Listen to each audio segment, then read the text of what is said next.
Hey guys, and welcome to Warcraft Daily for today, the 19th of June 2013. In today's show, we have Season 14 Hunter and Monk Armour previews, the Arena Pass goes live, Summer Sale, and a whole bunch of blue tweets, which are actually pretty darn interesting.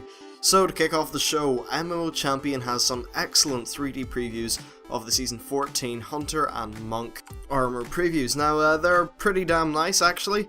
Well, the previews, that is. The armour itself, I think it's up for debate. I've had a lot of mixed opinions on their current art design in terms of both armour and weapons on my recent videos. Anyway, moving on, we have the Arena Pass. So the 2013 Arena Pass is now available. It costs $20/€15, and essentially when you get this, you're put on a server. Well, you have access to a server where you can create level 90 characters and get the latest PvP gear for free, so no conquest or anything like that.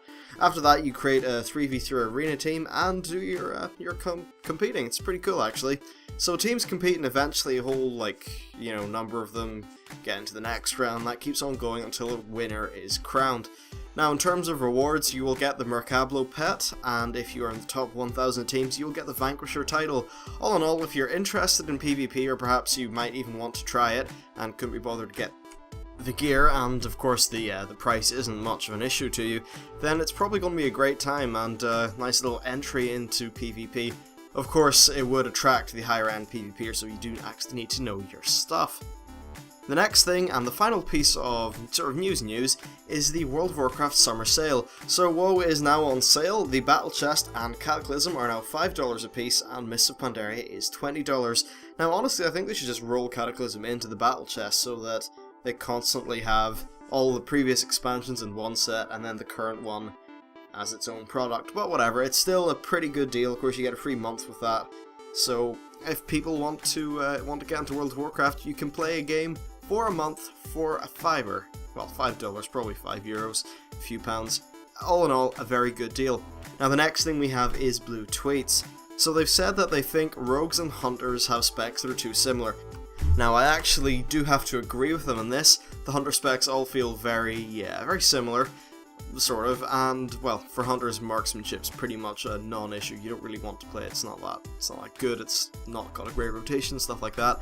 I'd imagine rogues probably have similar issues, although in pure DPS classes it is hard, especially when one class is based around being stabby, the other's based around a bow. It's sort of hard to make them unique and interesting specs, but oh well, we'll see what they do.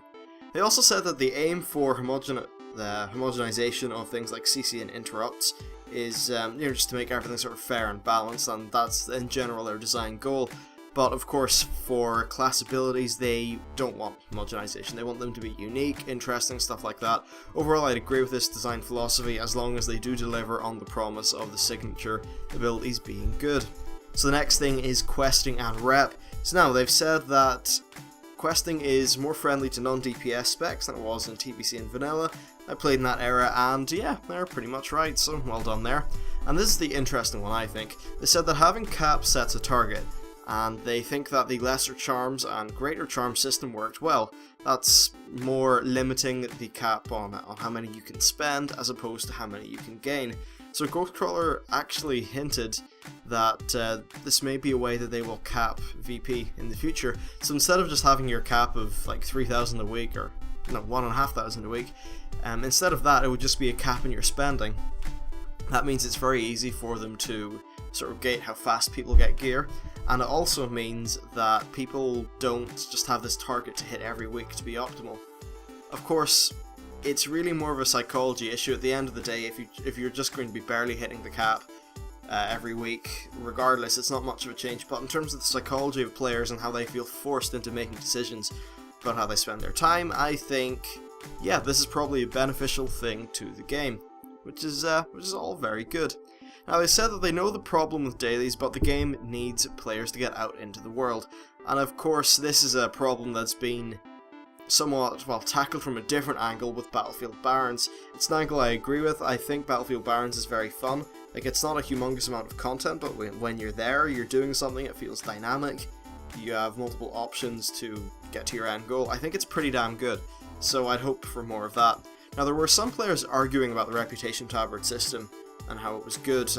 This was a system back in Cataclysm where you would have tabards that would just give you rep when you did dungeons. So Blizzard said that what it meant was people would just sit in Stormwind or Orgrimmar, queue up for dungeons, not go out into the world, not experience it. Their gameplay experience would just be very much stuck in one city, using a whole bunch of tools to be ported to a dungeon. It doesn't really have a cohesive or interesting world to it, I think, anyway. Now, they said that they prefer the current system where you're able to champion a specific faction. It has the good balance of getting people into the world and still rewarding dungeons appropriately. So overall, I think that's pretty damn cool. And the next thing, and this is the last tweet for the day, is that somebody was whining about too many dailies. A common theme for the tweet section of the show.